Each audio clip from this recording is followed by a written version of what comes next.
Greetings, Ranger fans. Jake here for another edition of Deeper Run-Throughs, where I do live, unscripted analyses of episodes of Power Rangers Dino Fury.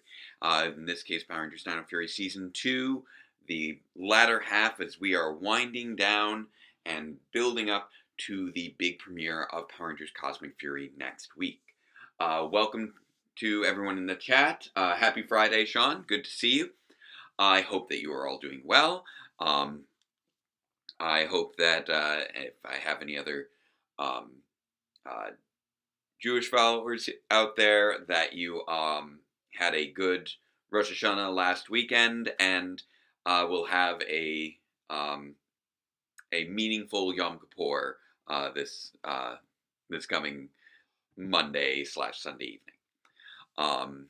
I know that I'm going to be very hungry in a couple days, and I'll be taking time off work. But I'm just sending all my well wishes out there to those who celebrate.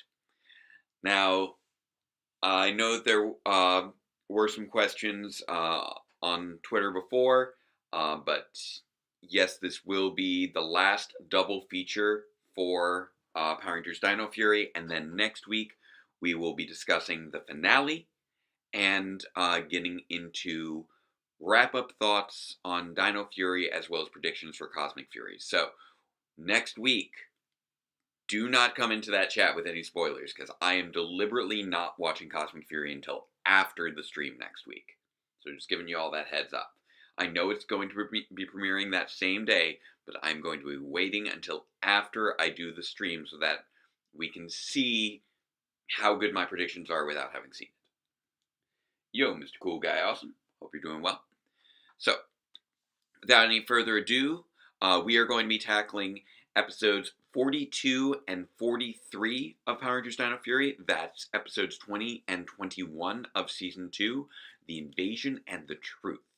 And as we are going to dive into some live stream analyses, let us not forget how we always kick off our live streams with 3 equally non-controversial phrases. So, number 1, say with me, chat, Black Lives Matter. Number 2, say with me, chat, fascism is bad. And number 3, say with me, chat, superheroes are fun. So let's dive right in with episode 42 of Power Rangers Dino Fury, the 20th episode of Season 2 and the first part of the 3-part finale, The Invasion.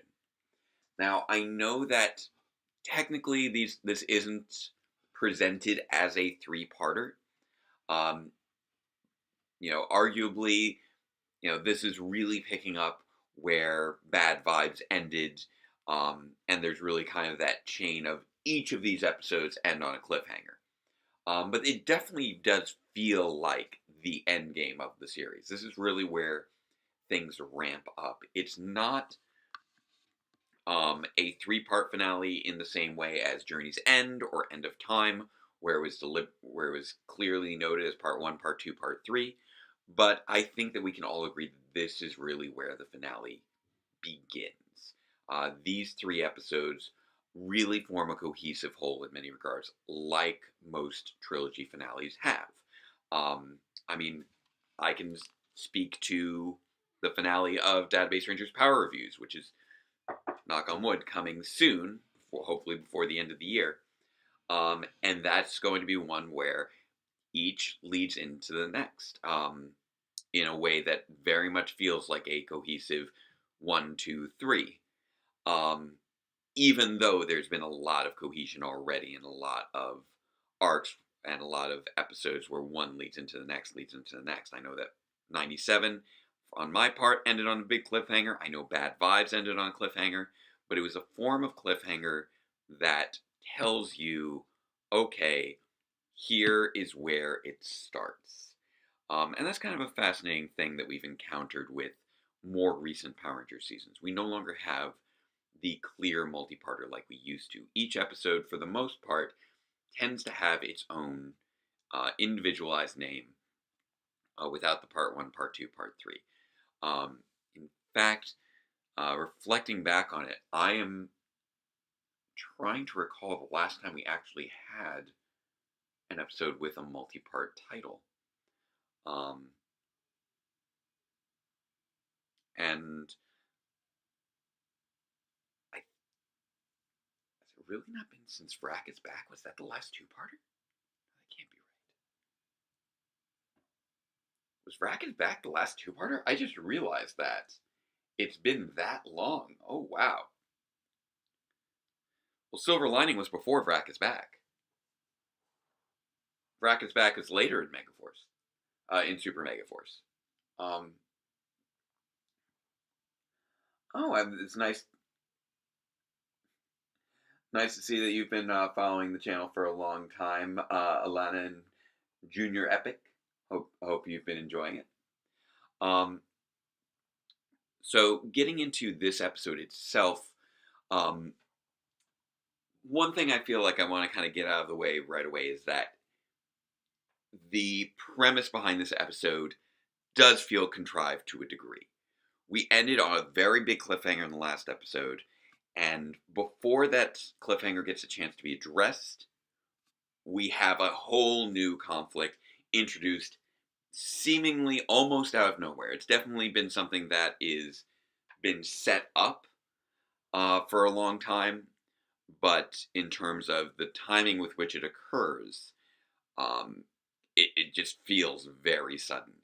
And so specifically it's that we just had the loss of the Sporix to Void King through the execution of the drill plan. And basically the moment that the Rangers discover the attack on their base is the moment that the Ravkonian refugee spaceship arrives. And that is just kind of one of those cosmic coincidences that immediately disrupts the initial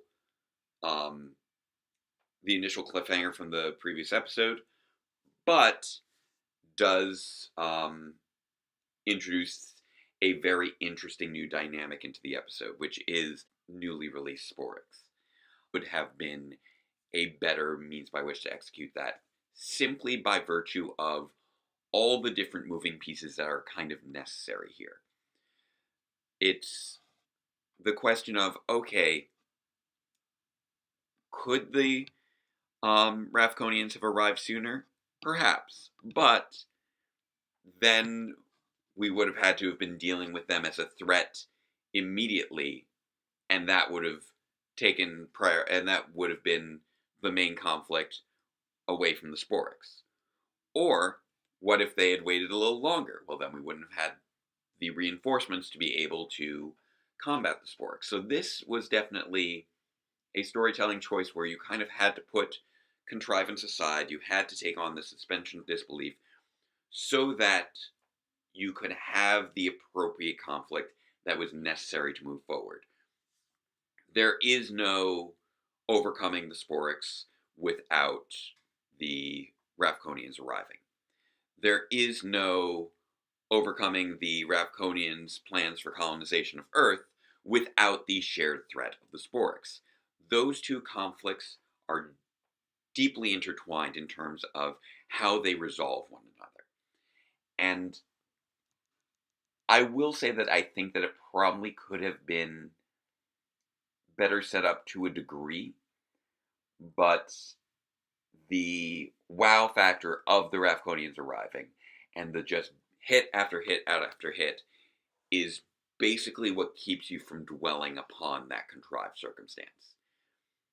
Is it a coincidence? Yes, but but instead of spending the time thinking about it, you're instead thinking of, oh wow, it's the Ravkonians. Oh wow, they want to colonize Earth. Oh wow, now I'm seeing a big battle of all the Sporix suddenly attacking the city. And then it's, oh wow, I suddenly have all these different battles going on simultaneously. And those oh wow moments are very important from a storytelling perspective in order to maintain that suspension of disbelief. This has a very quick pace to it, in that there's so many different moving parts, so many different things happening all at once, so many things converging, and you don't have time to dwell on the believability of it because you're getting carried away with it. And that is something that is valuable it's a valuable tool for storytellers to utilize. It's something where, okay, is the central conceit of this story realistic? Often no, as it is with many kids shows, with many sci-fi shows, with many stories in general. But you have to kind of roll with that to take enjoyment of the circumstances that become possible through that contrivance. And that's where this episode really gets a lot of enjoyment from. It's that enjoyment of having those wow moments, one after another, and really feeling like, okay, we've had this rapid ramp up. We are now fully in our end game. Um, in previous years, this would have been things like, okay, uh, Venjix is or Evox is attacking the um, is attacking the Morphin Towers. I will admit, Beast Morphers had a little bit of a softer transition into their endgame, in that um, source code, while definitely being a monumental episode by virtue of the reveal of Evox's Venjix and Dr. K returning and having her heart to heart with Nate, it definitely felt like a precursor to the end game rather than the end game, than the actual finale itself. So really, that one felt like it was a one-part finale with a very strong lead-in. Same thing with the previous season where we had Evox upgraded. And in Ninja Steel, we kind of had that, we had the lead-in and then the payoff. Dino Charge, with its Edge of Extinction and End of Extinction, was probably the closest that we've had to really feeling like a proper multi-part finale in a while. That, and I guess I could say the end of Ninja Steel to a degree. Although again, it's fascinating that none of those were actually listed as multi-parters. Edge of Extinction and End of Extinction feel like it's a two-parter, in part because those two names are so similar, but does not have the actual labeling, which is, again, still fascinating to me.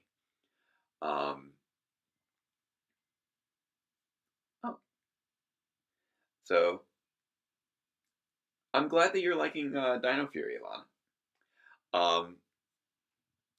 So we do introduce the kind of classic conflict here that does get resolved rather quickly, but works very well as the through line of the episode, of the Ravkonians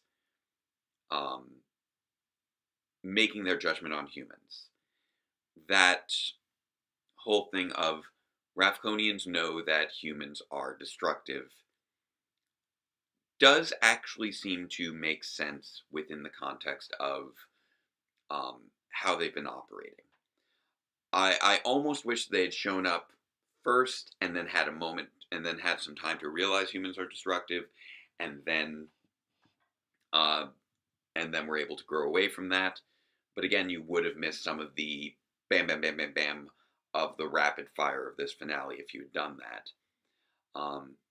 And considering that they had deliberately been ignoring Zato's initial beacons, and the fact that they'd been looking for a safe home for so long, really does indicate that these are people who do their homework before they proceed to come down to a planet.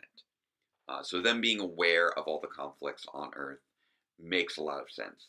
And it does speak to how humans and society operates on a broad scale versus a small scale. And that's something that is an interesting bit of social commentary to an extent. Because we have the whole thing of, oh, humans are destructive, they are damaging their planet, they are engaging in wars. These are all things that you can see when you look at the overall impact of humanity on the planet as a whole. that zoomed out approach. The relatability of humanity, the um, compassion of humanity, that emerges through those direct one-on-one interactions. Zato believes in humanity because of the friends he's made here on Earth, and eventually, Oria believes in the. I want to make sure I'm actually pronouncing her name correctly. Um, yeah, it was Oria.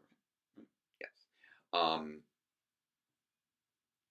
she comes to believe in the fate of in the um, goodness of humanity because of her interaction with Pop Pop, who I think was a perfect vehicle for that.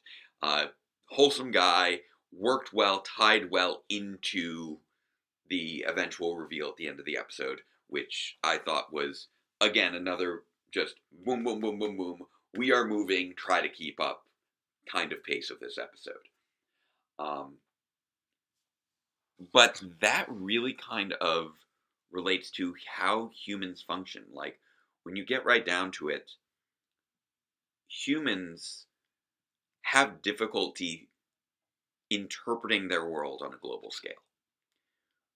There's that whole, um, classic phrase of how one person's death is a tragedy, a million is a statistic. We have trouble wrapping our minds around the scope of the impact of our collective actions on the world around us. Um, Whereas when we directly interact with people, there's generally far more sympathy, far more empathy, far more goodness. So you get those things like, okay, yes, humanity is on the whole damaging the planet. True. But you look at individuals, and most individuals want good things for the planet. They may not all be taking action, but they're not actively trying to destroy the world. When you get into these big conflicts, most people aren't engaged in those direct conflicts. Most people aren't going to, engage in violent action, aren't going to be contributing to the problems directly. They're just trying to be good people, live their lives, and treat their fellow people, the people that they're sharing this planet with empathy whenever they can. We're all just trying to do our best and get through each day. And really, the damage that we see is at a more systemic level that we generally can't even perceive. There's so many conflicts in the world that we can't really conceptualize because we're not present for them. We don't know individuals directly engaged in them, and the forces that that drive those impacts are directed by people who we will never meet, can never meet, and who we have no power over, or no power to stop. And that's something that is rather wild when you think about it. The fact that humans are structured within systems where specific individuals are able to attain such a great level of power that they can direct this damage to the planet and to humanity, using everyone else around them in ways that are often imperceptible. Our taxes go towards towards military conflicts. Our our energy consumption, we don't generally have that much control over where our energy comes from. We can't really necessarily always choose what technology we use. Whether and I think many people don't even know, with any level of certainty, when you plug something into an outlet. All right, is that power coming from a solar farm? Is it coming from a hydroelectric dam? Is it coming from a wind turbine? Is it coming from coal or other fossil fuels? I think a lot of people go through their days not really realizing how, in all these little small ways, they are contributing to these larger conflicts. Um, and so when a different force from a whole nother planet comes in and observes that, they're only seeing from the exact opposite way. They're only seeing the amalgamation of all these different efforts, um, and all these different inadvertent consequences coming together. And then when they get down, they down to earth, and they're going to have this idea that, oh, humans are going to absolutely reject us, and that's not really the case. Individual humans aren't going to reject them, and if they are able to keep the scope of their transfer to earth within that context, then they can get along with humanity, as we see with them interacting with Pop Pop and helping save the citizens of Pine Ridge.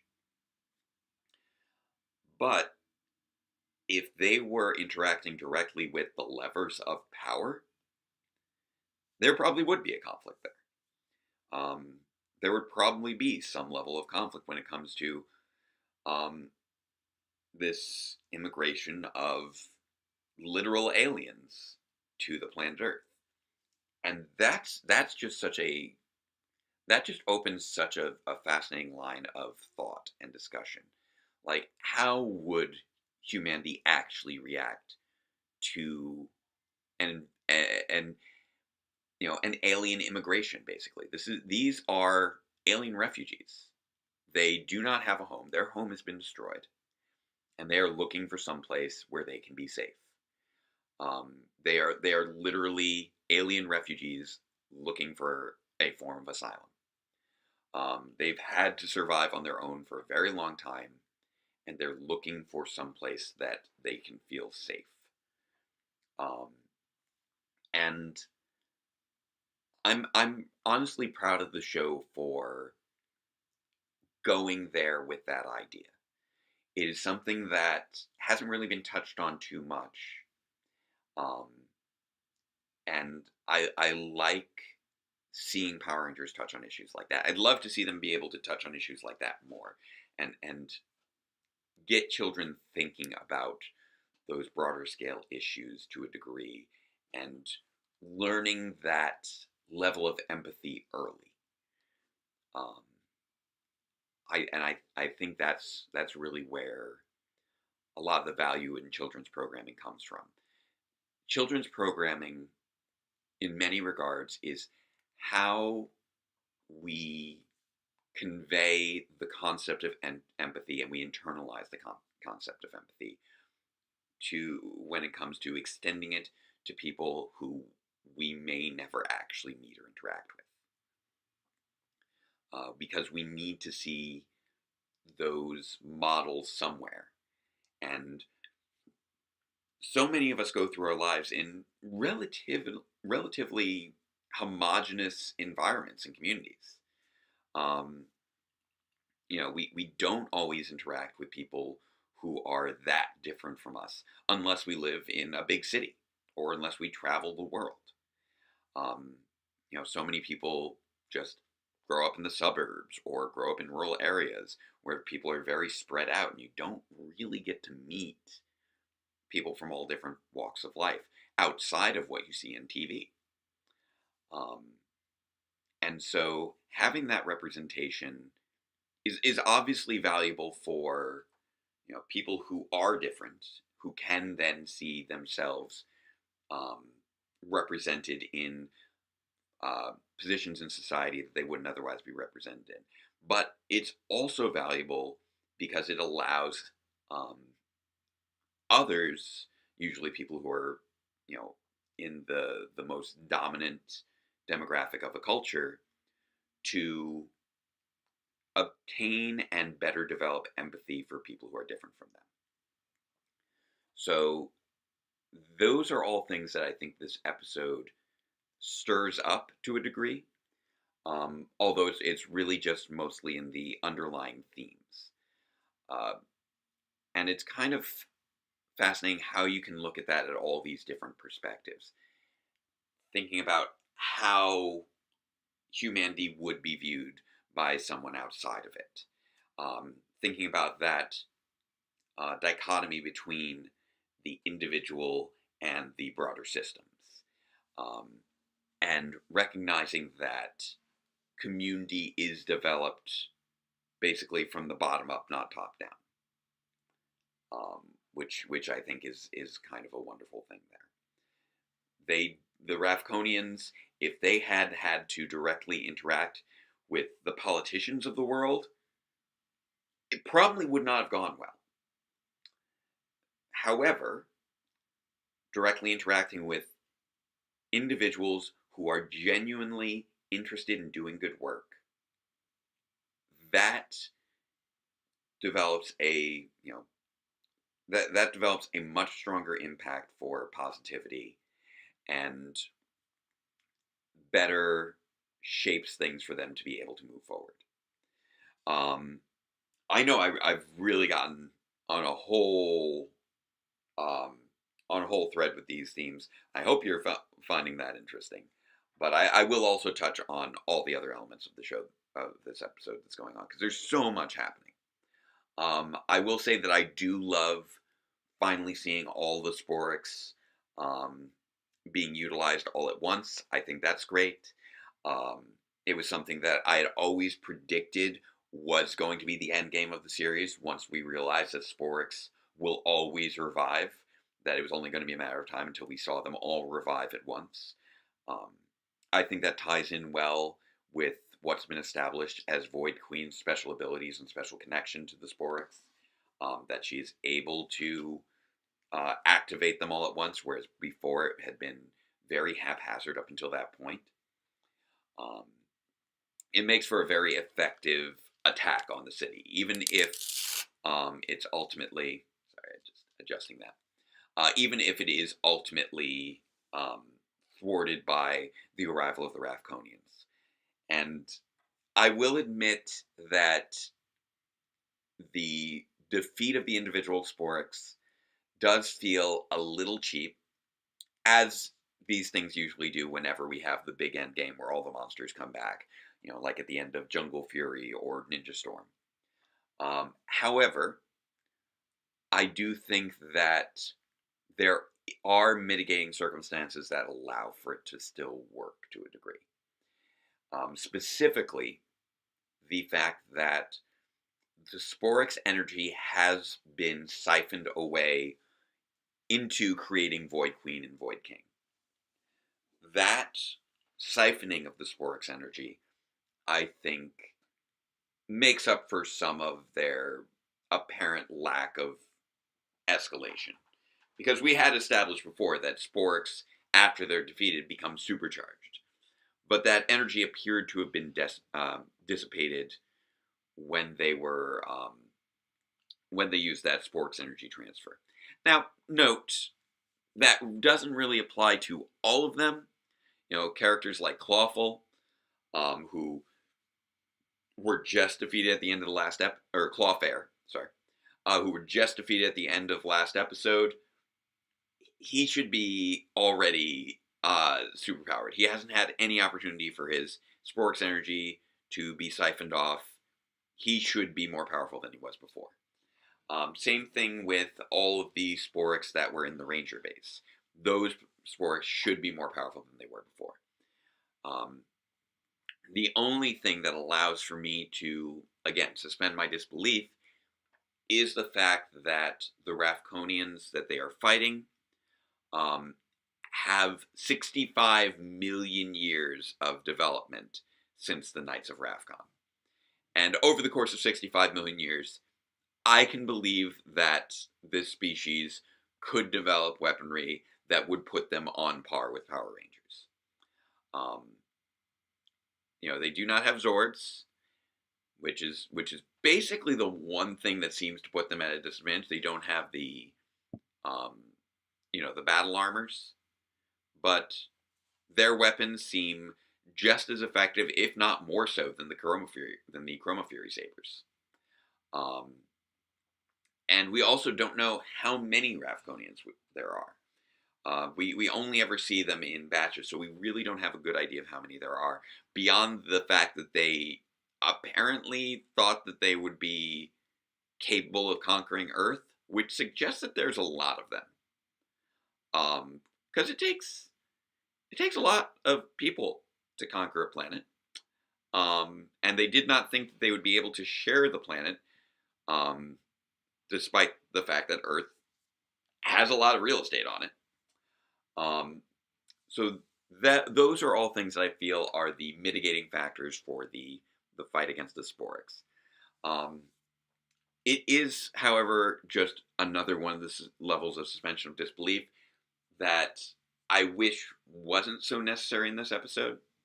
Um, like I feel like the writers did set up some really engaging conflicts, both thematically and in terms of the action. But I will admit that they do require turning off your brain to a certain degree, so you don't get too bogged down in things like power levels and the logic of the timing and things like that. Um, I do also realize I did make an error last week when I was talking about Clawfare being the last of the Sporix. Crash Flood was the last of the new Sporix. I forgot there was one Sporix beast that wasn't introduced until they all got uh, resurrected. I can only assume that Crash Flood must have been captured, must have been one of those Sporix that were captured by Oculo back um, in Tiny Trouble, and the episode right before it. Um, so, because they had managed to find, I believe, like 6 different Sporix around that time. So he was probably one of those, or maybe one of the others that had been collected by Void Knight without having turned into monsters. Not that there were many, but he must have been one of those. So I don't know how he managed to get. I suppose that he would have been another one that would have had his energy drained before he even was unleashed the first time. So fascinating that he ended up getting so much focus on this as the primary monster of the episode, considering he was probably at the greatest disadvantage compared to all the rest, now that I actually think of it in terms of how the power levels would function with energy siphoning and resurrection and all that business. Just a mechanic that's always been a little dodgy. And so I'm still iffy on how well I think that particular idea was executed. I've liked it in concept since the beginning, but I feel like the idea that Sporix will always come back stronger is not something that's really borne out in the series itself, which is a shame. I think that there's a chance for some really heightened conflict there that we didn't end up getting to see. Not to say that we didn't get a lot of conflict out of this episode, and again, with the hit after hit after hit, the Rangers are so overwhelmed here. The characters are so overwhelmed. The city is overwhelmed. We have the full-on evacuation, which is always a big moment whenever that happens. And then we have, of course, the very end where Pop Pop comes to Oria's defense, is really hit hard by which one was that one? Fogshell. I have the cast list up here. Fogshell. To the degree that I'm just like, this is the end of Pop Pop, because he took a bad hit. Spike into the chest, flying him into a tree. Humans should not be able to do that. So he got very lucky. But that, of course, led into the removal of Amelia's helmet, the discovery that she's a ranger, which again is very finale endgame kind of reveal, much like we got with Dr. Akana in the previous season with Void Trap. And that leads us into the big reveal. We see the little hint of him recognizing the antenna on Oria, which would have been his first time seeing that in the series because he had never seen Zato or Ion's antenna. And then him finally revealing to Amelia that her parents were aliens from Area 62. And that was obviously a big reveal, one that I think a lot of people kind of saw coming, and definitely saw coming by the point where he was talking about the antennae.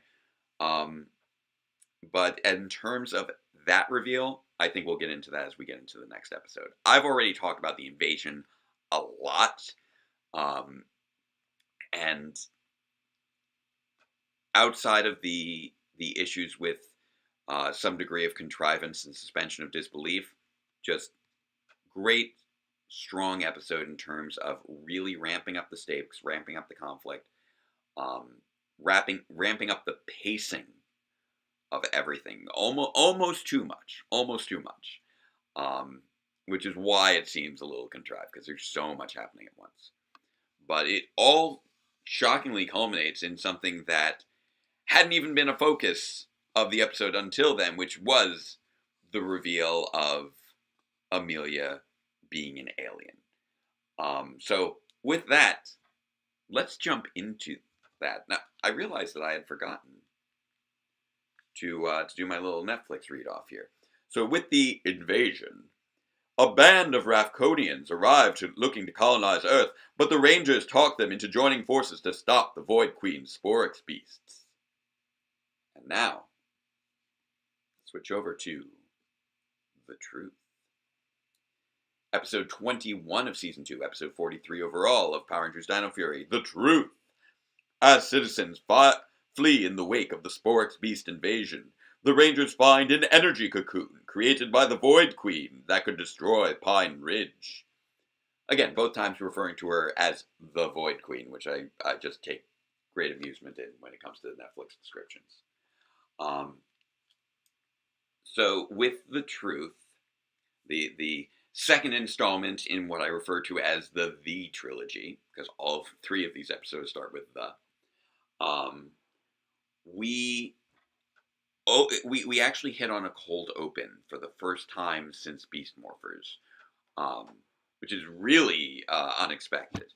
We did get a previously on Dino Fury with the invasion, but here we just jump right in where the invasion left off, and that's another one of those things that makes this feel like, okay, this is a three-parter, because no other episodes in this season do that. And we have Amelia reacting to the reveal that she is an alien, and suddenly seeing all Pop's memories at Area 62, which we'd been wanting to see basically since McScary Manor, halfway through Season 1, when we discovered that Pop was a former janitor at Area 62, and that Amelia was missing her parents. This, we finally get to see that backstory. And I do have to give kudos to casting for finding such a good match for young Pop. Like, the actor, what was the actor? The two actors are just such a good match that, like, they in real life, they look like they could be father and son. Like, they very much look, young Pop definitely looks like a young Pop. I thought that maybe it was on that list. No? I can't find him. I would need to double check the credits. But he's got the vocal mannerisms down, he's got the facial shape. It just works really well. And that whole reveal of, the destruction that basically ended Area 62 is just really great to watch, even if it is something that still, in my opinion, feels underexplored to a degree. like, I would love to know what it was exactly that happened at Area 62 that led to that explosion. We know it was an experiment gone wrong, but we have no knowledge of what that experiment was, or why it went wrong, or why it was that people thought that it was radioactive. Um, okay, yeah. So Pop Pop is Greg Johnson, and young Pop Pop is Scott Wills. Like those two, just a fantastic pairing. Um, there just feels like there's so much story left to be explored with Area 62. Even though the series is now concluded, um, I would love to know more about Area 62 and what happened. I hope that it's still incorporated into Cosmic Fury. I have no idea. I have no idea if Area 62 will play into Cosmic Fury at all, but that has just been such a fascinating element of backstory for this entire series. And it's like with Alphabet Soup, you want to know more. And I've had a chance to explore Alphabet Soup more through Database Rangers Power Reviews, but um, Area 62, I don't know if we'll ever really know what was going on there. Um, Especially when it comes to some of these pivotal moments that set up the series itself. Like how did they end up with the Dino Knight key, and the Dino Knight morpher? Although I will admit that those were not terribly surprising considering um, that those would be considered alien artifacts, and various dino keys have been discovered all over Pine Ridge. So that particular element I wouldn't say is too much of a story to it, or well as in terms of um, being things that get you wondering. But what was it that happened there? What was that explosion, that EMP, that really kicked off um, Void Queen's entire motivation? That's one of the things I'd really like to know. They don't choose to dwell on it because they really choose to focus on the characters, which I think is appropriate and really the correct area of focus. It's just something I would have liked in addition. Um, Much like I would have liked more exploration with the Ravkonian refugees once they arrived and getting a little bit more time with them. These are things where I appreciate the areas of focus, and I just wish that there was that these things could be explored more across the course of more episodes.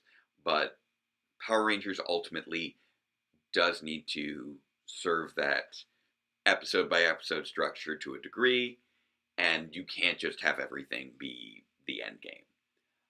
That's just not how this show is designed to run, but or at the very least has been designed to run up until this point. Can't speak to Cosmic Fury obviously as a 10-episode miniseries. Basically, that's going to be a completely different game. Completely different game in so many regards. But seeing that whole flashback sequence and then the antenna emerge from Amelia's head was just kind of wild. I really liked it. And it was just like, okay, yeah, obviously she's Ravkonian, we knew it.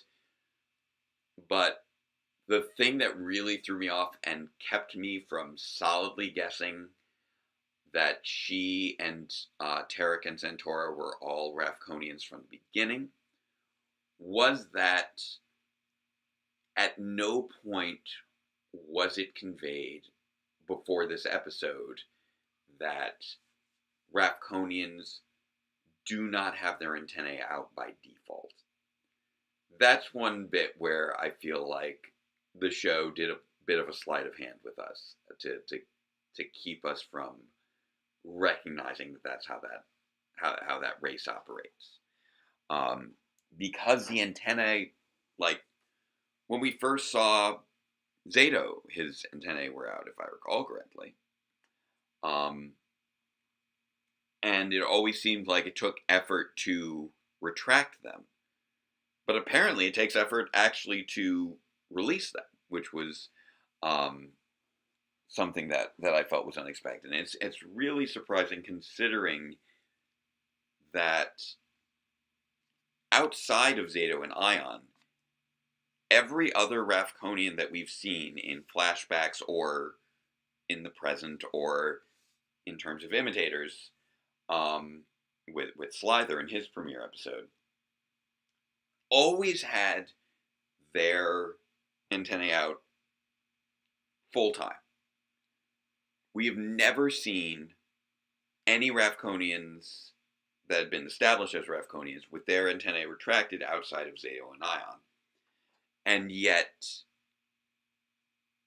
Tarek and Santora always had theirs retracted. And that just felt like a little bit of a sneaky way of hiding it. I kind of wish that there was a little bit more fair play there. I can't blame the showrunner. I can't really blame the production team for hiding the ball like that. It does make sure that you can still have that reveal. But I do prefer when shows at least play a little bit more fair game with reveals like that. Where they establish the rules so that when a reveal takes place, it makes sense within the context of those rules. And the fact that it took till now to establish those rules felt a little bit like a cheat. But it felt a little bit like a trick there. Like, you know, there were hints of Tarek being Ravkonian, as well as Santora being Ravkonian. They were minor hints that were never really fully explored, but they were there. You know, Tarek knowing what the sporks are. Tarek being able to manipulate the Chroma Fury Saber and the Dino Night Morpher to create the Void Knight powers. Santora having those two tubes connected to her forehead in the tank, which many of us thought might mean that she was Ravkonian, and then we never saw her with her antennae out. All those little things made me kind of wonder what's going on there. You know, we only saw Tarek and Santora with their antennae in the flashback. We'd never seen those antennae out during modern day. And so you kind of wonder why it is that it's like that. That having the antennae out seemed to be so normalized within the Ravkonian culture, except for the people we don't want the audience to know are Ravkonians. So that's an element of this episode that really got me curious. That along with things like, again, Amelia going to Area 62 and discovering that it's not actually radioactive, and that the radioactivity was apparently a cover-up. And then you're just like, okay, but a cover-up for what? What is the cover-up here? Who is hiding what? And that just feels like that gets kind of brushed past and isn't actually a key plot point. It's just like an explanation for why nobody has been at this place up until now, rather than something that opens up for, excuse me, rather than something that opens up for a deeper exploration of the world and the story. But again, we just keep having, so many things happening that just keep the pace moving. We have the big final fight against Wreckmate, and then that's the end of Wreckmate. We have the whole battle with Slither down in Area 62 is a great unmorphed fight between him and Amelia. You always love to see the actors get a chance to show off what they've learned through their training as Rangers, and Hunter Deno gets to bring it and she's basically the only one who actually gets one. So, um, you know, kudos to the Pink Ranger for being the one person who actually really gets a, hey, look what I can do, Unmore fight in the finale. Or at least the only one that I can recall at this time. I don't believe that they have anything like that in the Nemesis that I can think of at least. Um, that's fun to watch. Getting to see Warden Garcia or Slither as Warden Garcia is also very fun little bit. You have the reveal of the Sporks cocoon, which honestly, it's interesting that that's what the Netflix description focuses on, because it is honestly almost a B plot compared to everything else going on in this story, which is really much more focused on Area 62. Excuse me again. I did not get enough sleep last night. Um, it comes with having a toddler. So yeah. All right, now we're getting into some questions here. Did the Rafconians know Tarek and Santora were on Earth even a decade and a half ago? Did they think that, did they not even land safely? That they thought that they were thought to be dead? And so that might be possible. That's one of the things. We don't know how many Rafconians are out there. We don't know how tightly knit they are. It's entirely possible that um, that Tarek and Santora were just completely disconnected from the other Ravconians to begin with. We don't even know how many factions there might be within the Ravconians. Like, we know Aurea appears to be the leader of this collection of Ravconian warriors, but as far as we can tell, Tarek and Santora were not warriors like that. They were just a small family looking for safety. So we don't really know. There doesn't seem to be any centralized organization of Ravconians that would have been checking in with Tarek and Santora. It doesn't seem like they were engaged in scouting for a planet. It seemed more like they were just scavenging for resources and just looking for food where they could get it. Basically, civilians. It's like, okay, does every military keep track of every single refugee, every single civilian refugee? Generally, no. So I don't think that they knew about Tarek and Santora. At least I wouldn't assume that they did. Just because we don't see any indication that Tarek and Santora were prominent members of a Rafconian society in any way. Although that I will admit that is an interesting point to raise.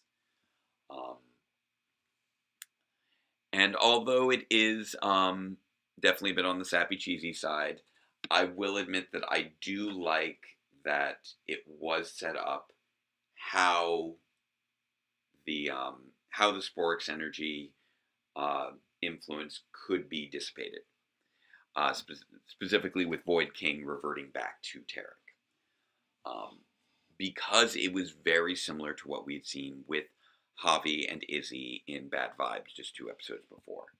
We established that Sporix energy, while it is transformative and, turns people evil, it can be dissipated through strong loving family connections. So Izzy and Javi having that strong loving connection to their parents allowed them to break free, and Tarek's strong loving connection as a parent was what allowed him to break free. Cheesy, yes, but this goes in line with what I was talking about before, with the rules of the series being established and this operating well within those rules. And it's great to see Tarek again. because honestly, while the element of him becoming Void King was definitely tragic, his character as Void King had just been so much less than what we'd experienced from him as Void Knight. Um, he really just became kind of the brute. Very strong, um, able to execute simple plans, but not nearly the cunning strategist and brilliant inventor that he was during a season and a half as Void Knight.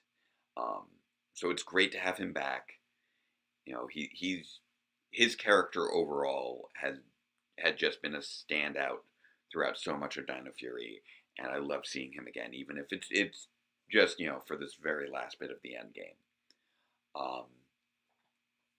And it's lovely that he and Amelia are able to drop their enmity towards each other so immediately, because there's just that instant sense of understanding. Sorry, adjusting the morpher. Where we see, she suddenly knows everything he's gone through. He suddenly knows everything she's gone through. And they're able to just have that moment of reconnection, and I think that is wonderful. And it is something where, again, we aren't able to really linger on it because there's the big threat of Santora's big plan as Void Queen, forming that cocoon, which is set to burst with energy and vaporize everything in a 30-mile radius, which is not okay. Actually, come to think of it, I want to look something up here, because vaporizing everything in a 30-mile radius, I'm curious about something. I'm just gonna check this. I'm just gonna check this right here, because okay. Depends where you are. The crust of the Earth varies a lot in thickness. Depending on where you are, it could vary from 3 to 43 miles. So hopefully, because there's all these mountainous regions in Pine Ridge, hopefully the Earth's crust is more than 30 miles thick there, because that would have been really bad if you took out a spherical 30 miles, a 30-mile radius sphere that went not only left, right, up, but also down. That would have been really bad, I feel, to expose that much magma. Don't really want that like that. And I will admit that that's one of those cases where the show is really successfully presenting a high stakes threat in terms of its intensity and how close it's hitting to home, without it being a world ender in many respects. Obviously the Sporix have been a potential world-ending threat throughout the entire series because of what they did to Rafcon. But realistically, at no point have they really presented that level of threat, and they were really, and that threat was also heavily mitigated by the demonstration that modern-day Ravconians are able to dispense with them fairly quickly, so long as they're not allowed to grow. That's really the crux of it. Is only the Rangers can deal with grown Sporix, and if all these Sporix had been allowed to grow, that would have basically been the end game for Earth. That core of it is making sure that you kind of, sort of a flattening the curve kind of situation. You want to spread them out, so you're only dealing with one giant Sporix at once. You definitely don't want them all to suddenly gain giant ability all at once. That's the thing they've been fighting to avoid this entire series. And have managed to successfully avoid up to this point. And it looks like, in general as well, since at this point they've all now been combined together into that Sporix cocoon around Void Queen. But beyond that, there's not really this goal to destroy Earth or fully conquer Earth. They're looking to, as Mucus mentioned in, I believe, Bad Vibes, simply make Pine Ridge a Sporix paradise. And that threat to Pine Ridge somehow manages to still be enough. Because it is such an immediate and powerful threat to Pine Ridge, where everything getting vaporized in a 30-mile radius, that's very intense, because that's not like, oh, they might be conquered and then they'll have to live under these circumstances. No, they'll be gone. Which is something that we don't really get to see too often in terms of Power Rangers threats. That threat to make that many people just not exist at all anymore. It's kind of on par to a degree with the black hole from Power Rangers Dino Charge. Although in that case, that one did not work out for them. Not going to get into Dino Charge's finale right now. The previous Dino finale. With that respect, that they again follow on those same themes to a degree that I was talking about with the invasion. That the smaller you're able to keep your focus, the more invested you can be, and the stronger connection you can have on an emotional level. So, yes, this is limited just to the city of Pine Ridge, but the fact that they would completely lose the city of Pine Ridge is what makes it hit so hard. And that's one of those things where you're not feeling so much like this is really the culmination of a long-term plan in many respects. Because while we did have the big whole thing of wanting to get all the Sporix and having to get the drill, what's happening in these episodes with Void Queen's final plan does not have the overall feel of a cohesive and coherent plan. She is just going for revenge and is trying whatever way she can to achieve that. That's one of the main things where this 3-part finale does actually end up having a little bit of a disconnect. Because the initial attack by all the Sporix in the invasion isn't actually Void Queen's endgame. That's actually thwarted pretty quickly, and then she's taking all of the Sporix and forming the cocoon, which she arguably could have done right from the outset. She didn't need to do that attack on the dam in order to do this. But the attack on the dam seemed to be the way she was lashing out in that episode, and now she's finding a different way to lash out with the cocoon. There's while she's definitely taking joy in having all the Sporix at her command, that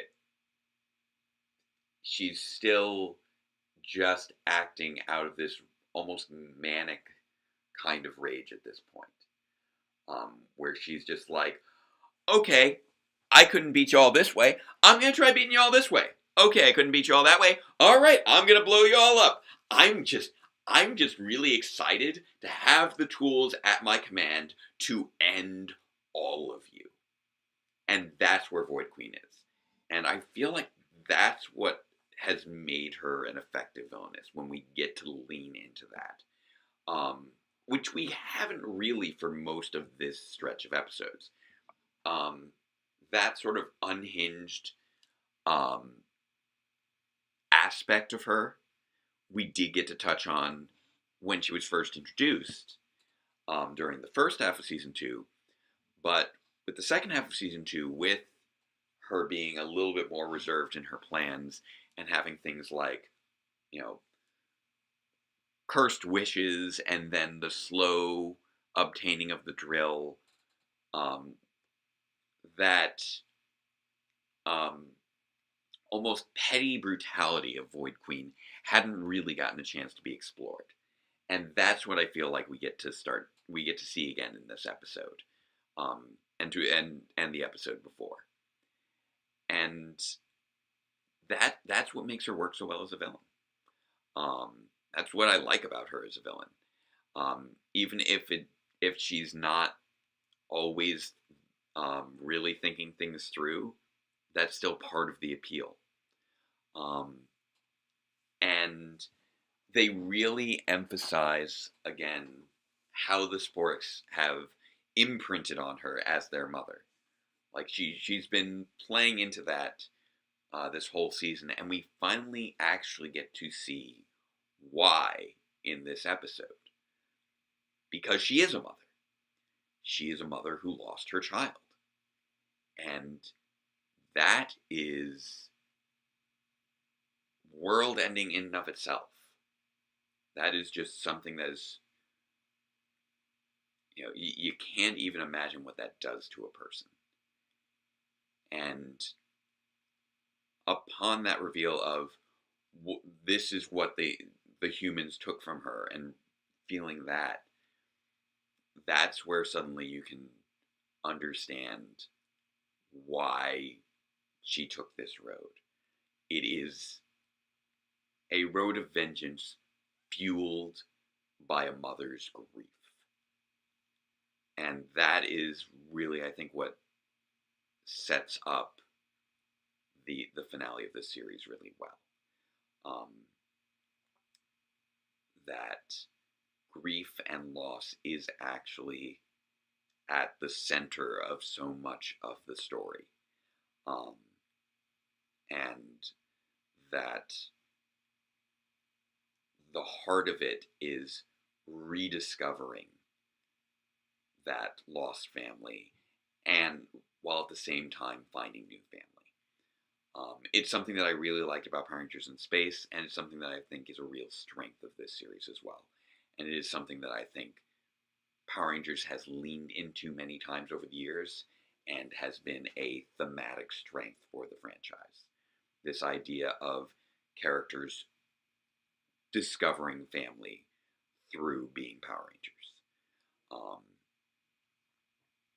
We have specifically, Zato and Ion, for example, taking so much joy in seeing Amelia as a Ravkonian, and realizing that there was a family, sort of a distant family member to a degree, in the sense that they were both Ravkonian, but not literal family. But rediscovering that feeling of connection to someone else who's like them is wonderful.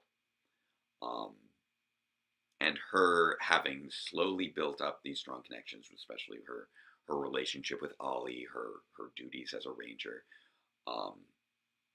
and that building on her resolve to discover her parents, and then that satisfaction of finally accomplishing that's a wonderful emotional arc. So this is where,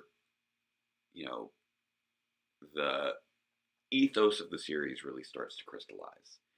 That, these are people who have lost their sense of home and family and are rediscovering it through each other, and then through each other rediscovering what it was they had lost.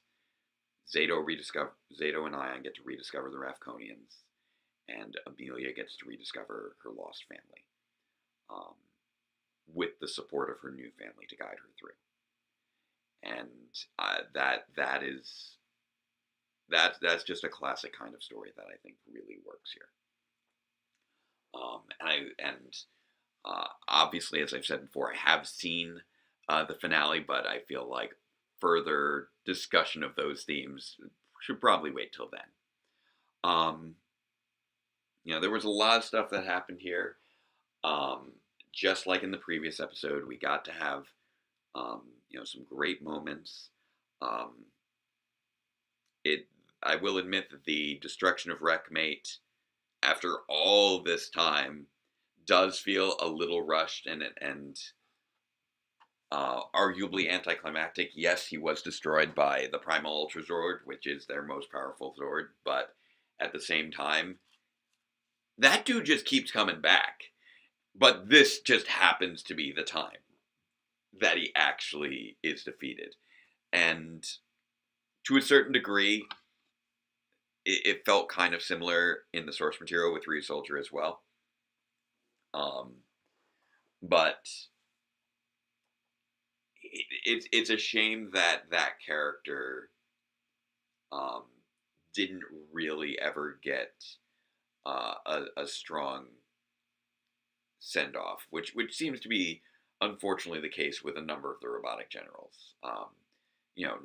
Null Eye, Boom Blaster, even Boom Tower, when he was brought back, was then dispatched relatively anticlimactically.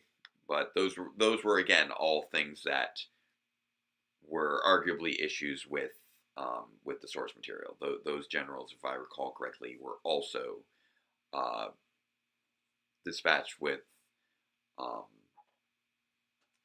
either anticlimactically or multiple times, where by the time the last one actually hit, it's just like, okay, I guess he's gone now. I don't know if he's gone for good, and I don't know how to feel about this. Obviously, we're at the end of the season. We shouldn't be seeing any more Wreckmate after this, but especially with the Sporix that he used to grow being sent back over into the cocoon with the others. All that just kind of feels almost like it gets lost in the shuffle when the real strong focus of this is Amelia's final discovery of what the deal was with her family this whole time. Her relationship with Pop Pop, obviously very strong, very heartwarming. Just, it's her episode. This is her episode. And this really makes it clear in many regards that, I realize I keep saying that, in many regards that this series has been to a certain degree her series. She was the very first character introduced, and we now know that she's pivotal in the eventual endgame, which we will discuss next week.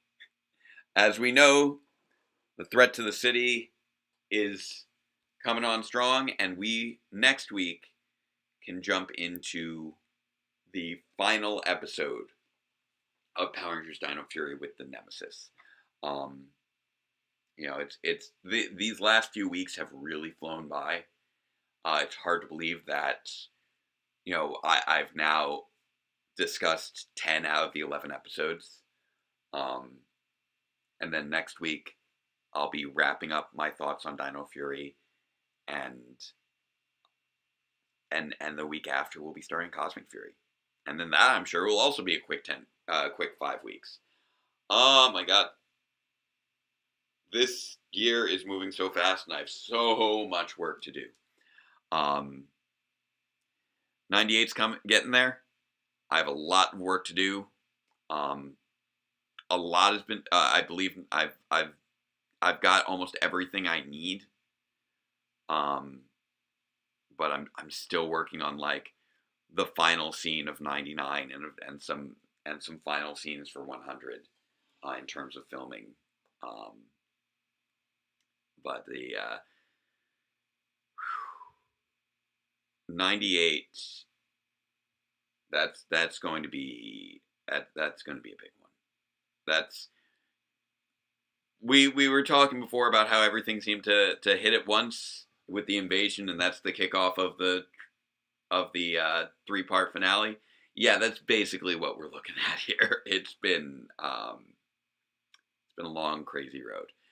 But it is getting late. I appreciate all of you for joining me for this and listening to my ramblings. I hope that you found them valuable and insightful to a degree, whichever degree that may be. And yeah, come to the stream next time with your thoughts on Dino Fury as a whole and what you're expecting from Cosmic Fury, provided that you haven't seen it yet by the time of the stream. I know and keep me spoiler free. I want to be spoiler free. This is quite possibly the final season of Power Rangers for a good while again. Speaking of, things that seem to be destroyed and then keep coming back. So we'll see whether this is the actual end. I don't believe it will be, but it will, I think, be the end of the show for a while in this particular form. We'll see what happens. But before we go, let's not forget our remaining 3 equally non-controversial phrases. So, number 1, say with me, chat. Love is love. Number 2, say with me, chat. Trans rights are human rights. And number 3, say with me, chat. Robots are cool. Even if they're pirates that get blown up one too many times. So, thank you again. I hope you all have a great night, have a great weekend, have a great week. Rest up for Cosmic Fury, everybody. And until next time, farewell, Ranger fans, and let the power protect you.